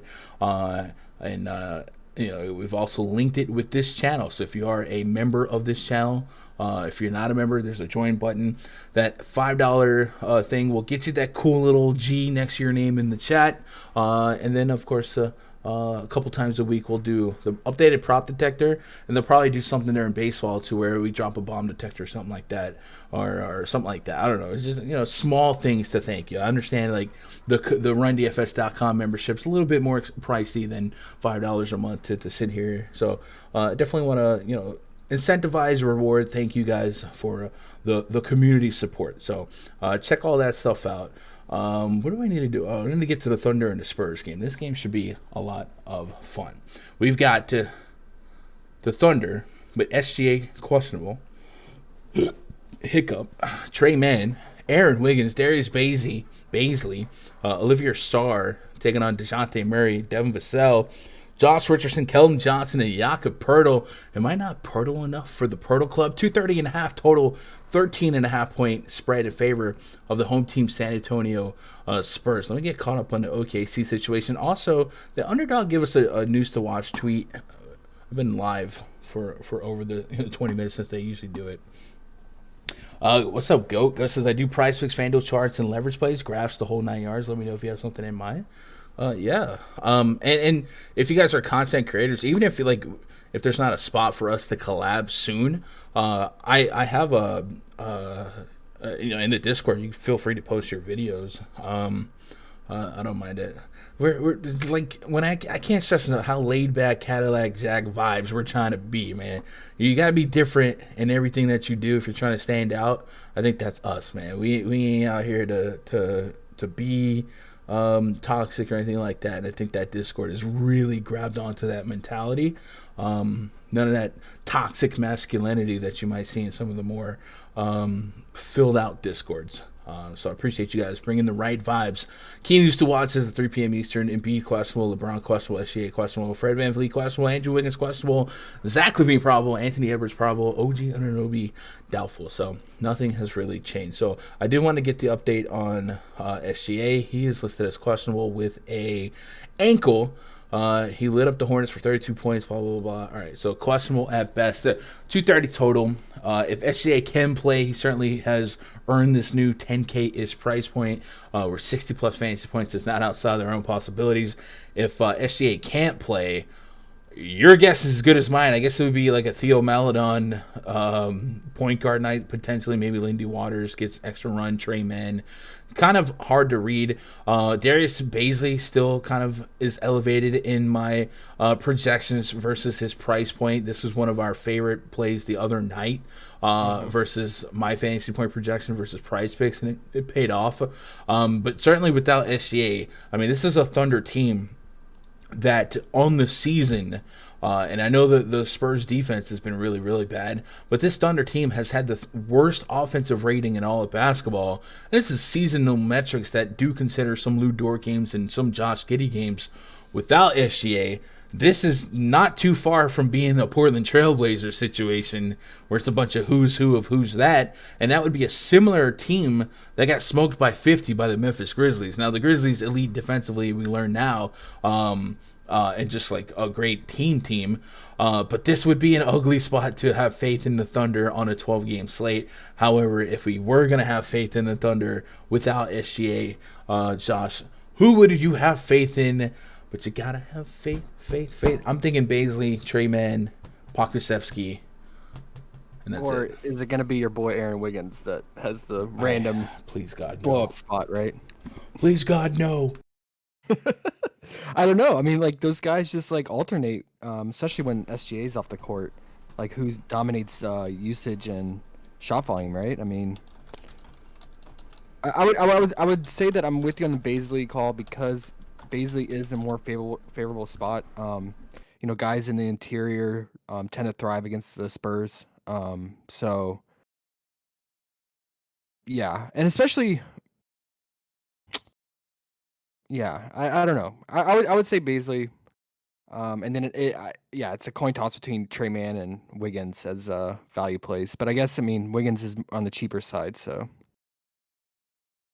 yeah, it's ugly. Yeah, I don't like it by any means, but I don't wanna. Yeah, I mean, if SGA plays, this is a great great spot for him and a great matchup. And it would make me like the Spurs side even more if he plays. So definitely keep out for that news. And this game would totally be a different outlook for us. Yeah, I mean it's everything, right? If SGA's out, I'm skittish on this game staying competitive. I'm skittish on paying almost $11K for DeJounte Murray. Just a lot of skittishness from the skittishness. But if SGA's in, then I feel a little bit more confident. And even then, if SGA's in, it's not like we have high hopes of this game being a shootout for 4 quarters. But it's hard to fathom that the Thunder keep this game close without SGA, especially considering all their metrics saying that they would be the worst team in basketball without SGA. And they basically are the worst team in basketball if you take out, I guess, the Blazers from the equation. So yeah, I guess that's the asterisk here. If SGA plays, we like the obvious. If SGA didn't play, I would probably still have some tournament exposure to Darius Bazley, Pokusevski, guys like that. Especially a guy like Pokusevski, if he got some mop up run. It's still a short rotation. They don't have a deep selection of players that they can throw out there. Pokusevski's kind of like a Şengün, where his per minute production is pretty good. So if he can fall into extra minutes just because of a game flow, game script, I'm with it. I wish it was a little bit cheaper, but I'm with it. Damron says he's chatting to everyone but me because I'm causing problems soon. What did Damron say? Damron said we got a wrestling show coming. Do we? Steve said I think you've done a good Doc Rivers once or twice. Austin. I used to do an impression of Jamie Foxx doing a Doc impression where he was on the Tonight Show. It's like it's not Blake's fault. It's not Blake's fault. I got to do better. But then when you listen to him lately, it's like he's got his voice back, so I just sound like an idiot with terrorizing my own throat. How would you rank the studs for FanDuel? Andrew is definitely news contingent. I think if Embiid does end up not playing, I think we all have James Harden as like our top play of the ever. But right now, if everything was all the same, I think running Luka versus KD at each other make a lot of sense. KD without Kyrie, Luka just is a beast. So I'd probably be there on that and use those two as guys that I would anchor my FanDuel lineups with. But there's a lot of error and opportunity between now and lock for stuff to change. Super chat about to be toxic. Not sure if we can attach any more on screenshots. I'll have Danny look at that, Jermaine. I don't think that should be an issue. I could try, but this shouldn't be a problem. Screenshots. I think you can only do it in the screenshot channel. You can't do it in the other channels, right? I don't know. I didn't set the rules. I tried to upload like that video clip yesterday to the other channels, and there's no option for it. But it's the only option to upload media is to the screenshot channel. Okay. So I'll have that fixed. I'll tell Danny if she's out there to get that fixed. Make them able to upload to anything. Yeah. That was easy. Oh, Tone, you linked your Discord with YouTube. All right, so that means if I click this open, we should be able to see Tone Loke soon. Here. Okay, so this is right. So there he is, Tone Loke right there. So if you guys are out there and you are a channel member of this channel or want to be, there's a join button below. If you do become a channel member, there's a process where you link your YouTube with your Discord account, and Discord will actually see that you're a subscriber to or a paid channel member of the YouTube channel, and you'll be able to view these locked channels. And in these locked channels, a couple times a week now, probably 2 times a week for the rest of the season, we'll post the RunDFS.com prop detector, kind of finished product, probably 15-20 minutes before the first game tips, and kind of keep up with that as a small thank you for being channel members. And then as we get to baseball season, we'll probably do some stuff with the bomb detector, stuff like that. Just a little extra thank you. We'll come up with some more ideas. Maybe I definitely want to do like you guys get first dibs on videos, but most of the content is live, so can't really do that. But maybe we'll do like exclusive live streams if we get enough members. If we have like less than 10 members, it's just kind of awkward, But if we get to like 20, 30, 40 members, maybe we'll do some members only players club. You know what I mean? And then I can really dig into Raj. Oh God. Dermot's gonna take that out of context. I could post one last night, but that's true. All right, I'll have Danny look into it. I'm sure she'll fix it before long. Is my phone tripping, or was there just no sound? Hopefully it was your phone, but hopefully. Leslie, what? My sister with the rose in chat? Shout out to my sister. Chicago Bulls at the Utah Jazz. Next game on the docket. Project starting 5 for the Bulls. Ayo Dosunmu, Zach LaVine, Javonte Green, DeMar DeRozan, and Nikola Vucevic taking on Mike Conley, Donovan Mitchell, Rudy Gay, Ruiz O'Neal, and Rudy Gobert. A 223.5 total. 6-point spread in favor of the Utah Jazz. Josh, we got Zach LaVine questionable. We got Bojan Bogdanovic out. Just a 6-point spread. I love no Bojan here for the thought of Donovan Mitchell's ceiling. Now, yes, Mitchell maybe doesn't shoot 79 threes or whatever it was against the Bucks. However, without Bojan, it definitely, that's 10 to 20 real plays coming off the court, 10 to 20 shots coming off the court. And certainly stands to reason that Donovan Mitchell gets a pretty big boost in terms of potential usage. And I think he might be somebody, if we're looking for guys on the latter half of this slate to act as potential late night hammers. Makes a lot of sense to target Donovan Mitchell and maybe even guys like Mike Conley and what have you. Generally speaking, if Dosunmu's going to be healthy, if Alex Caruso's going to be healthy, and then sooner or later Lonzo's going to be healthy, I don't think I'm going to run to play guards against the Bulls. But sometimes usage just trumps some matchups, and I'm okay with targeting some Donovan Mitchell tonight. And I think his FanDuel price point at 8,300 versus his 9K DK counterpart. It's just way too good of a spot to not take some shots on. I'm getting a 47 fantasy point per projection at that Fanduel price point. I'll take that all day long, all day strong. And we got a little extra cheese on the taco in terms of upside that we might be able to tap into on this season. Let's put Donovan Mitchell on the court, and let's take off Mr. Bogdanovich. And then I will say, did you see all the comments on your video this morning? Most of them so far, yeah. Did you see the one about Rudy Gobert? About his rebounds? Yeah.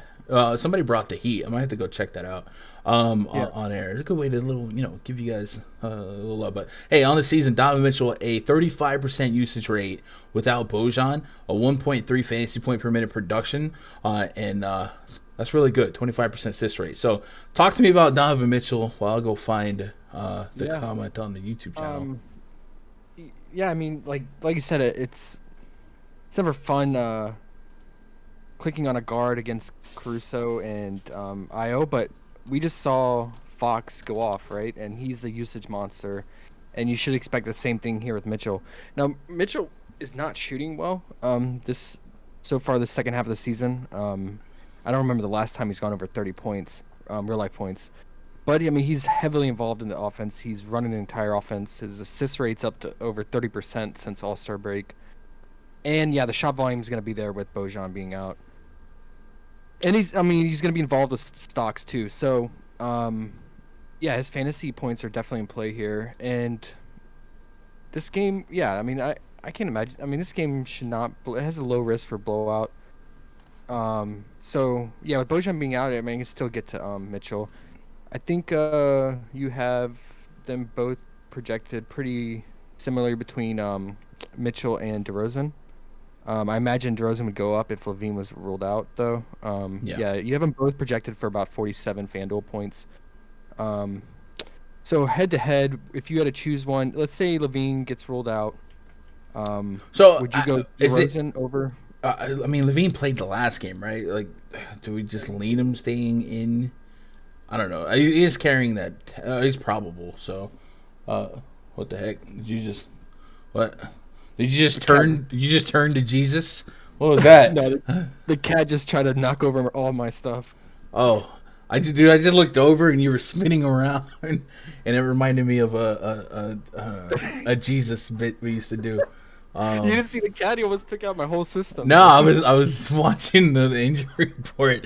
We almost got a PETA report live on the air. Shout out to Cats. Anyway, Zach Levine's actually probable. He played that last game, so I think we can kind of not play the if this then that situation on him.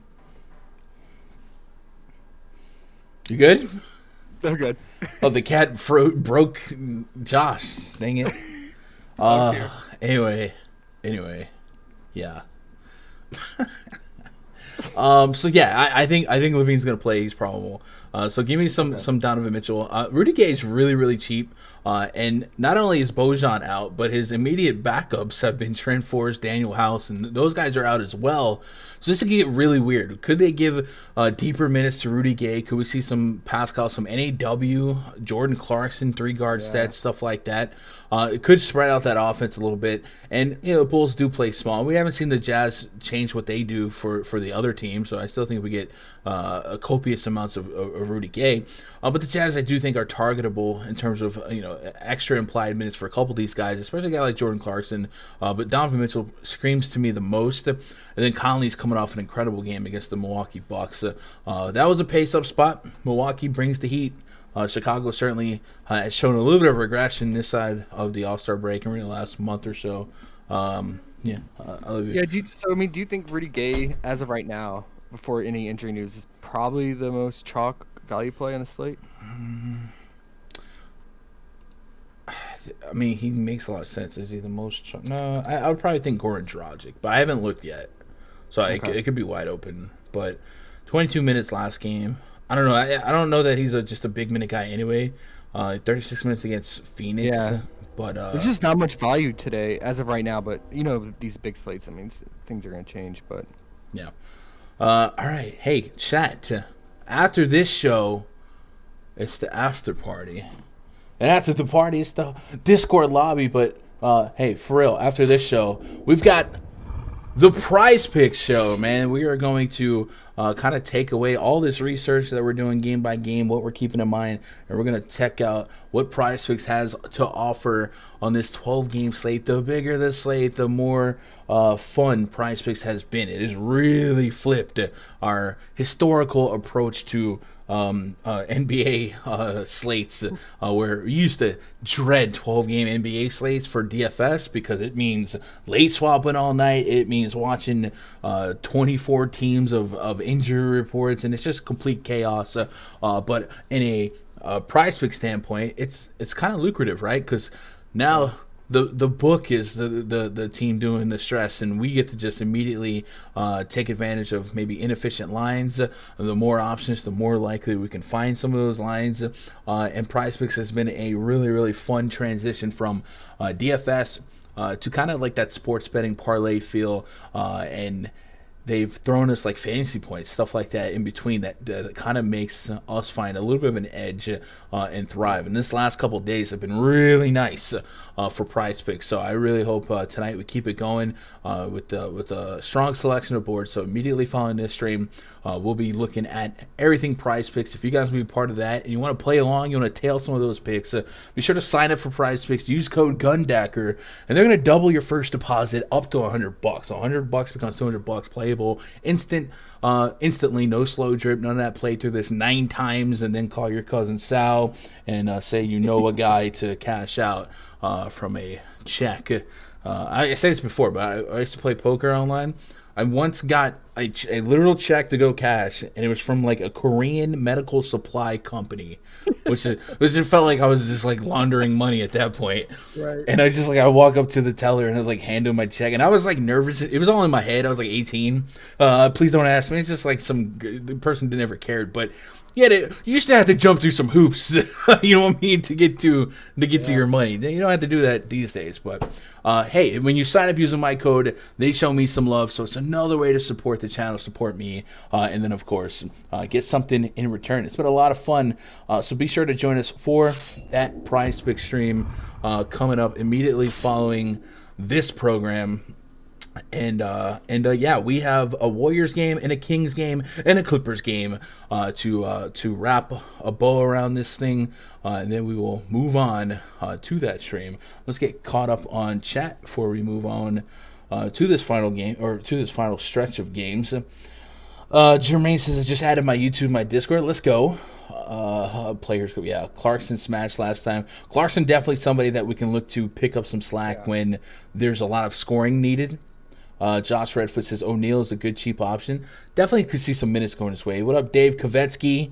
Porzingis, I'm telling you, fellas. Yeah. Oh, by the way, shout out to people who left comments on the First Look PrizePicks video today. If you guys are out there and you do kind of check out that First Look video, or even if you don't, little secret behind the YouTube algorithm. If you're just Team Gundacker getting the channel going, the more engagement with videos, the likes, the comments, stuff like that, the shares, the better it does for the algorithm. So either you just leave a comment like, yo, that was fire, whatever, but if you just generally leave like useful comments, like Schubert31 did, you might get shouted out on the stream. He says Rudy Gobert over 12.5 rebounds is a line that he liked tonight. Said he was averaging 14 and 10, had 13 plus the last 10 times he's played against Vucevic. So he brought some receipts. So shout out to Schubert for that. And then Marcus Henderson said that he was digging Marcus Smart, PRA. So definitely, when you guys have an opportunity to watch any content on the channel and there's a comment section, it goes a long way. Just even if you just drop a thank you or something like that. Speaking of the Celtics and Marcus Smart, project starting 5 for the Celtics tonight against the Golden State Warriors is Marcus Smart, Jaylen Brown, Jason Tatum, Al Horford, and the Time Lord Robert Williams taking on Steph Curry, Klay Thompson, Andrew Wiggins, Draymond Green, Kevin Looney. 219.5 total, 2-point spread for the home team Golden State Warriors. We talked about how wide open the league is this year. Celtics have been really good defensively. Tatum, Jaylen Brown, pretty solid offensive players for the Celtics as well. And we talked about how elite the Warriors were looking when Draymond was working his way back in the mix and they get Klay. So This is not an outlandish potential finals preview, huh, Josh? Celtics and Warriors, that could be interesting. Meager total, all things considered. However, we do get some big minute projections from either team, especially on the Celtics side. Got a 38-minute projection right now on Jason Tatum, around 10.4 on FanDuel, 10K on DraftKings. Jaylen Brown is under 7K on FanDuel. I don't think we've seen him that cheap in a long time. Still around 8K on DraftKings, and the Marcus Smart right around 6K since the turn of the new year. After that team meeting, players only meeting, and they started getting right. We've seen Marcus Smart really play a role, especially with assists on this team. So this will be a fun real life game of basketball. I don't know how lucrative it'll be for DFS sake with these price points, but still worth maybe turning a couple of stones over. Warriors are your squad, self-loathing as you are. What do you like about this game? I do think the Warriors game to game with Curry, with Clay, with Draymond could be a little bit more volatile in who spikes, who doesn't. Do we just have medium games going against one of the best defenses in all of basketball, if not the best defense? Do you think from a fantasy or even a prop betting standpoint, this is one of those games where you kind of stay away from, or do you like anything specifically? And of course, what would you like to attack the Warriors with on the Celtics side if you had to? Is it Jason Tatum? I mean, yeah, Tatum would be the most obvious the way he's playing lately, and he is definitely the focal point of the offense, and probably a big reason why Jalen is taking a hit. But I just feel like Jalen, that big ceiling game is coming, right? He's due for it, and like you said, his price tag is so low on FanDuel at 6.8. I haven't seen it that low in a long time, so that's intriguing. If you want to get exposure to this game, if you think it has sneaky shootout potential, it is only a 2-point spread, so it's definitely in play in terms of a close game script. So I like Marcus Smart too for steal potential. Steph Curry does turn it over at a high rate. But yeah, Steph and Clay are always in play at home. They can get hot at any moment at home and feed off the crowd. Like you said, it's just hard to call which one. But Clay, you're getting a massive discount in. But yeah, I think it should be a good game. But I'm with you on the DFS side of things. It's you have two solid defenses. The Warriors defense is getting better with Draymond being back. So yeah, it's lukewarm for me on this game. Yeah, I think, and that's probably the general assessment by the field. Always a chance that Steph Curry drops 10 threes and Clay as well. But from a price standpoint, from a median range outcome standpoint, and how great the Celtics have been defensively, certainly feels like a game I'm not going to be overly invested in. I hope it's not something I'm going to need for success tonight. Next game on the docket, Sacramento Kings hosting the Milwaukee Bucks. Projection 25 for the Bucks. Drew Holiday, Grayson Allen, Chris Middleton, Giannis Antetokounmpo, Bobby Portis, taking on De'Aaron Fox, Justin Holiday, Harrison Barnes, Trey Lyles, and Domantas Sabonis. It's a 241 total. One of a couple 240-plus games with just an 8.5-point spread. Josh, be real with me. Were you expecting to see 13.5? Because I was. Yeah.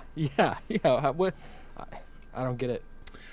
I don't get it either. This is not a back-to-back. Neither team play tomorrow, obviously. The Bucks, while they have been on a road stretch here, they played 12th game off. They played at Utah, day off. So I don't want to start putting tinfoil caps on, man. But you probably know what I'm saying. Is like I wonder if Budenholzer's got some rest in mind, or if the Kings are just good and Vegas knows and old Gundacker does not. But 8.5 definitely seems kind of a light spread, all things considered, based on how bad the Kings have been defensively and how good the Bucks are offensively. So something to keep an eye on as we get news throughout the day. Assuming all things are equal and it locks as this and we trust the Vegas spread, Giannis Antetokounmpo always has a chip in his chair to be the highest fantasy scorer on the slate. Right now, I got him third behind LeBron and Luka, but it's all fractions. It's all decimals, man, and standard deviation being what it is. Giannis is right on up there for a guy that could drop 70-plus fantasy points. If the game does stay close, right, how does it do it? Well, De'Aaron Fox probably has to drop a lot of real points, and Domantas Sabonis has to stop fouling, and that's going to foul in the first quarter, right? Are you honest? Yeah, up against Giannis, and even crossing over Bobby Portis, stuff like that. So it's really hard for me to feel like I agree with this spread, and I really don't know. Like, I can't even say it's a third game at 4 nights back to back. You know what I'm saying? Like, there's really not much pre-flop that I give Kings the benefit of the doubt to be a competitive game here, but it is what it is, man. It is what it is. Sabonis, last couple games, 38 minutes against Chicago, 37 minutes against New York. When he's not in foul trouble, he definitely has a strong case for big minutes, but fouls have been easier said than done to stay away from. 5 against New York, 5 against Dallas, fouled out against San Antonio in 28 minutes, and then, like I said, going against some of these high-usage bigs in that front court, Giannis Antetokounmpo, Bobby Portis. It's just a lot of potential foul problem coming his way. They do have Rashawn Holmes, Alex Len, guys like that are part of the rotation now. Maybe more so Holmes than Len, Damian Jones, stuff like that. But I think if he's able to play, Sabonis and Fox are the two main reasons why this game stays close, right? Yeah, for sure. I mean, Giannis is just drawing so many fouls this season. And Sabonis is just fouling like crazy. It's lining up for him to be in foul trouble early on.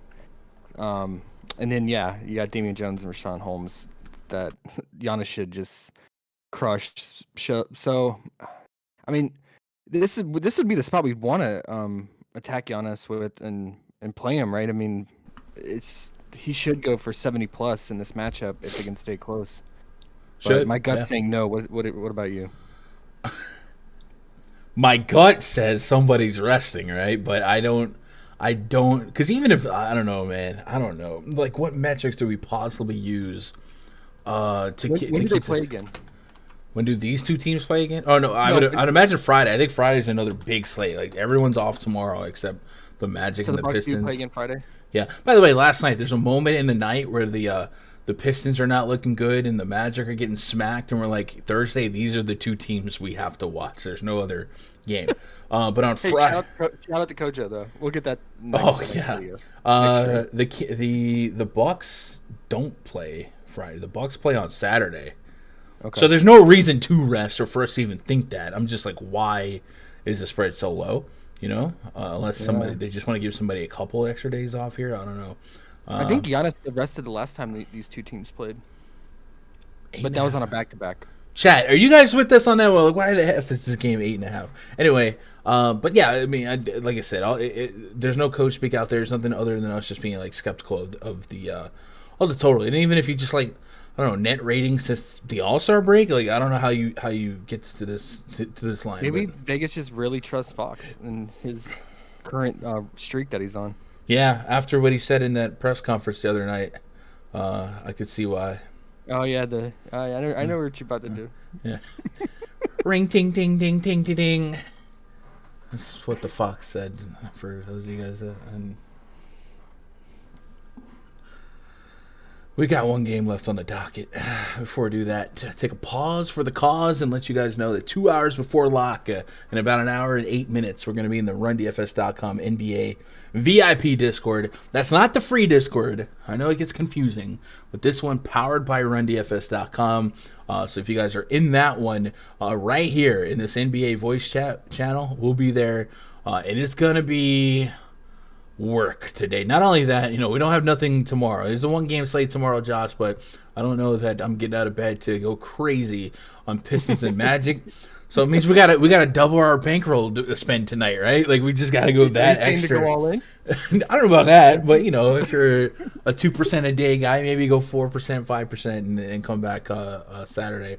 But anyway, we'll be in there in that voice chat before lock, adjusting to news, digesting news, reacting to news, making my player pool. I have the RunDFS.com NBA VIP spreadsheet where I keep tightening the screws on the projections. And then, of course, I've added this feature in the last couple days last couple weeks since the All-Star break, where I actually share my personal exposures to FanDuel and DraftKings players. So, like yesterday on FanDuel, I had 80% Tyus Jones, 65% CJ McCollum. I had more Dylan Brooks than Desmond Bane, which was annoying, but I still had 21% Desmond Bane, Wendell Carter Jr. 60%. So what this tab will show you is the max amount of exposure that I place on a guy in my cruncher settings, and then what I'm actually getting after I crunch based on my randomness, based on the projection, and so on and so forth. Kind of a little bit different than the tiered rankings I used to do.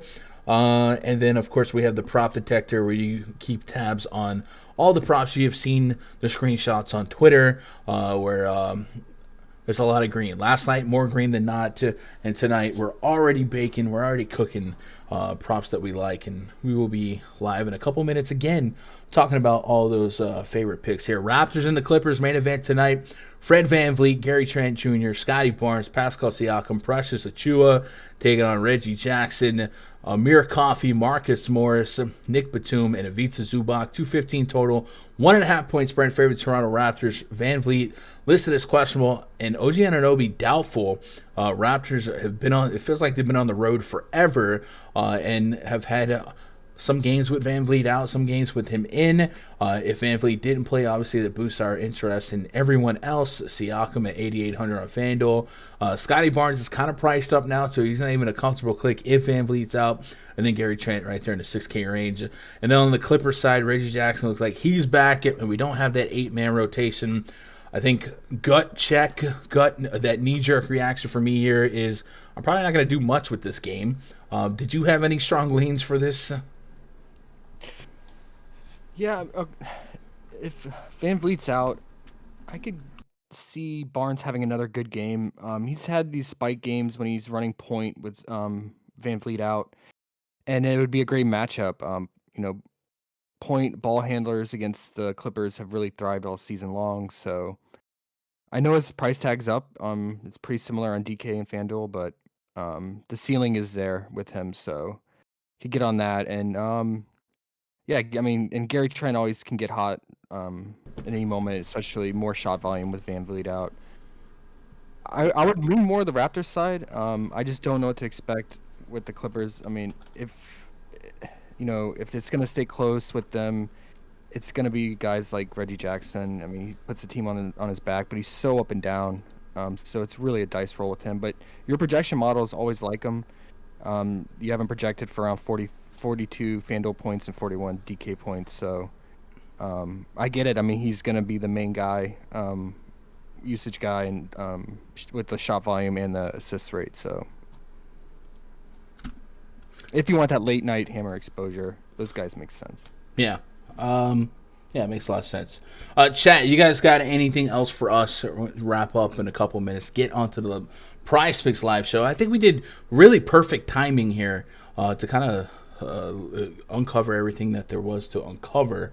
Let me get caught up on chat. My boy Doug says, I feel like it's 2014. I'm about to play DeAndre Jordan and Rudy Gay? Question mark. Dave Kovetsky says, I remember loading money on Poker Stars at Western Union, different names like Columbia. I used to have to get prepaid cards and come home and deposit on a Friday night after work, unwind. And it was just like, it was so inconvenient to cash out that I think that's how they got me more than they didn't. You know what I mean? It's like, well, it would take a month just to see this money.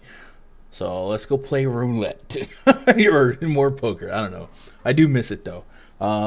Maybe we have to get like a poker game going with the community soon. I like taking Rod's money. Keith says, for the most part, Kings have been staying competitive lately. The Bucks haven't looked great defensively either. Yeah, I mean, I guess I would put grains of salt into all of those statements. Let's see. Who's just looking at strength of schedule for the Bucks at Utah? That's probably one of the toughest spots you could play. At Golden State, give Golden State some credit here. Hosting Atlanta, OKC, they did what they were supposed to do. Phoenix, a tough matchup, 10-point game. They've definitely played like above average teams, right? Miami, Chicago, Phoenix, stuff like that. So they do. I don't know. I guess if you think that the Kings are above average, that's a personal lean. I don't. I think they're pretty top heavy. And then the Kings at Utah, Chicago, Denver, the Knicks, Dallas. I guess. Yeah, man. I don't want to poo-poo them too hard, but Spurs defense, Pelicans defense, Thunder defense. I don't know. I just think the Kings seem like they're at much like a different weight class than the Bucks right now.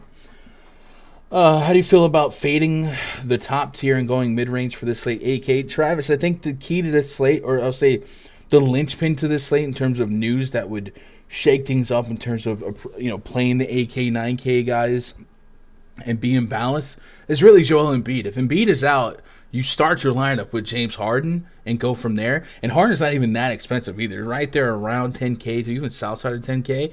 But in terms of just mid-tier options, I think this slate definitely gives you a couple different avenues to get those builds. The 8 and 9K maybe not as stacked as it was yesterday, depending on what site you play. Like on Fanduel, there's plenty of 8K guys with 50, 60 fantasy point potential. Julius Randle, Darius Garland stands out. Sabonis is there if you believe in that game staying close. Anybody else I'm missing on? Maybe Gobert in a tighter game. We talked about his rebound success historically against Jaylen Brown's under 7K. There's definitely a lot of nuggets between the 6, 7, 8K range that you feel like could do well. But at the end of the day, it is a 12-game slate. The stars are out, the stars are bright, and there's going to be enough value to perhaps overpay in a sense for some of these high raw point returns. Like, it's hard to you got Kevin Durant without Kyrie no matter what. Like, if he walks away with less than 50 fantasy points, I'd be truly stunned. And Luka Doncic, running it back there on the other side against that depleted Nets team. It seems like those two at worst have a shot at 50, 60 fantasy point floors tonight. Should we get a competitive game? Then, of course, like we said, if the Lakers somewhat stay close, LeBron probably has a monster game. So I think I'm always going to lean more to the studs and scrubs approach on a massive slate, just because of how things play out, where usually there's more value. I will say, now that we've talked about all the game shots, doesn't feel like there's egregious value yet. But it's a 12-game slate. There's got to be something that pops up later on in the day to kind of unlock some of these players a little bit more. But right now, I would assume guys like Goran Dragic, maybe Rudy Gay, DeAndre Jordan will probably pick up steam if Embiid gets rolled out. There's definitely going to be some pass to some of these guys as news starts to shake out. Doug says, do you like Pirtle against OKC? So I think if SGA's out, I don't trust OKC to stay competitive.